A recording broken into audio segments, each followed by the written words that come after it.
यार सुनो, ये ब्रेड व्रेड मत खाया करो। क्या हो गया? अरे पतली हो, अच्छी लगती हो। तो इससे क्या हो जाएगा? सुनो सुनो, बताइए। जब नाचे लू ये धनिया मैक्सी में कमर हिलाई के,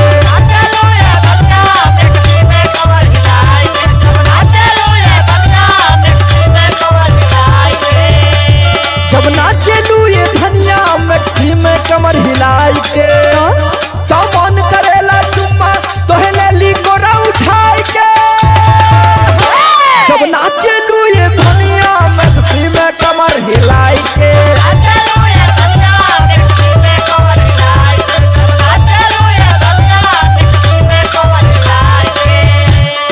अच्छा तो ये बात है। हाँ यही बात है। तो तुम भी लुंगी मत पहना कीजिए। क्यों? सुनिए। सुनाइए। जब पहन के सैया कुर्ता आवेला पनमा खाई के,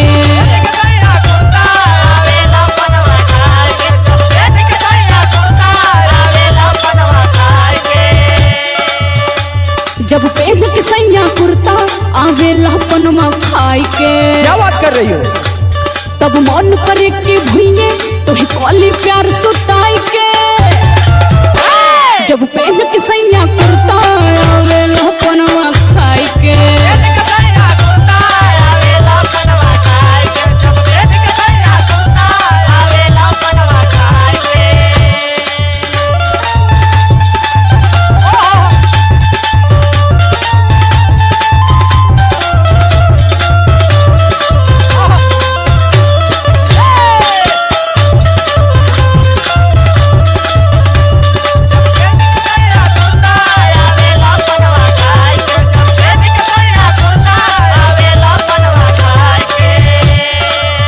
सुनिए।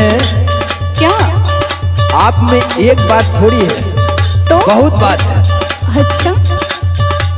पुरुआ के झोंका के सिया में, कम केला चमेली ससिया में। आए आए, इतना तारीफ मत कीजिए। सच्ची एकदम सत्य वचन है ये। पुरुआ के झोंका के सिया में, गम केला चमेली ससिया में। उठेला ने हमें अंगड़ाई जब चालू तुरे छुआई के।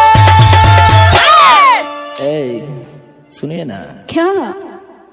जब नाचे लू ये धनिया मैक्सी में कमर हिलाई के,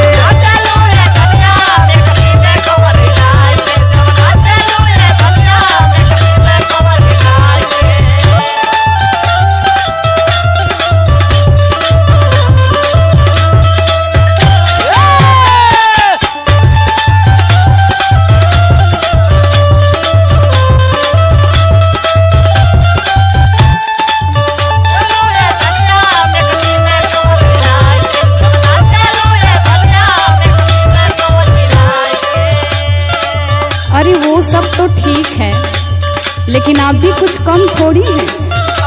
अरे सुनिए। सुना लीजिए सुना लीजिए। जब बोले ला बतिया वेला, अखियां से तीर चलावेला।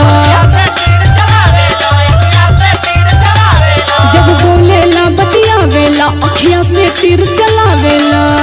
फिर करेला ऐसन बतिया हम रह जाई शरमाई के। अरे समर आलोक हुआ ना। जब पहन के सैया कुर्ता आवेला